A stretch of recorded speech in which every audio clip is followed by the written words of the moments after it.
Good day everyone and welcome to my channel. Sa vlog na to, sasagutin ko kung yung tanong na papaano kung kulang yung column ng inyong columnar book. Okay, yung columnar book para sa mga sa mga non-bat, ito yung ginagamit natin para sa cash receipts book at saka sa cash disbursement book. So, kayo yung bahala kung ilang column yung iapa-register nyo. Siyempre, yung naparegister nyo lang, doon yun yung pwede nyo gamitin. So, paano kung, kunyari, coating column lang ang inyong binili. Sabihin natin na 6 column lang, tapos 8 column lang. Lalo na pag cash disbursement book, marami yung sinusulat dyan. Kaya, mas maganda sa cash receipts book at saka cash disbursement book, maraming column, 12 columns at saka 14 columns. Okay, ito yung first page. Dito nilalagay yung tinatatakan o kaya pa nagka-register ka sa Orus. Dito yung didikit yung yung QR code. May QR code sa first page. So, sabihin na natin na kunyari ito. Ayan. So, di ba merong diyan, date, ganyan. Sabihin natin na napa-register nyo ay konting column lang. Sabihin natin 1, 2, 3, 4, 5, 6. So, kalahati lang. Ang dami nyo kailangan isulat. Okay. Kunyari, marami kayong kailangan isulat na sa inyo. So, ibig kunyari 6 column lang. Tapos, pagdating dito, another kapareho nito. So, ang gagawin nyo lang, pwede kayong gumawa ng bagong guhit.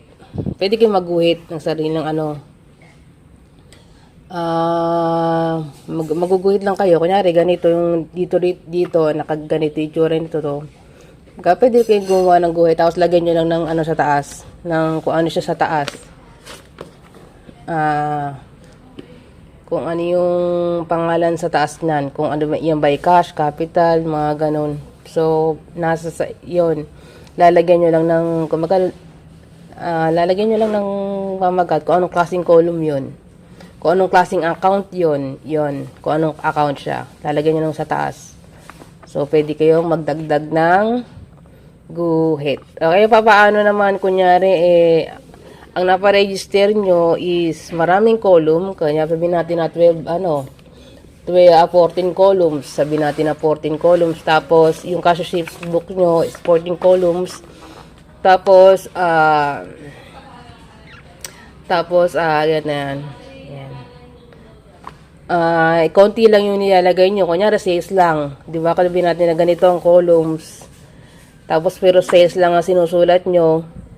So, sobra naman. So, ang gagawin nyo, yung ito, para sa kunyari, January month. Tapos, dito sa kabila, pwede na kayo magsimula sa February.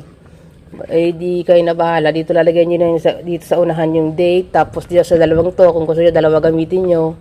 Lagay nyo lang dito yung particulars or description sa taas.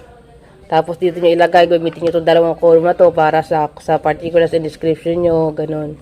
Parang gagawin siyang kagaya nito. Pwede yung dalawang gamitin ganyan, okay, isa lang nasa inyo. So, wala namang problema kung kayo bahala sa mga columns na yan. Importante yung heading sa taas. Kung ano siya, particular descriptions, yung ganun. Kung anong account siya, kung para saan siya. So, yun lang.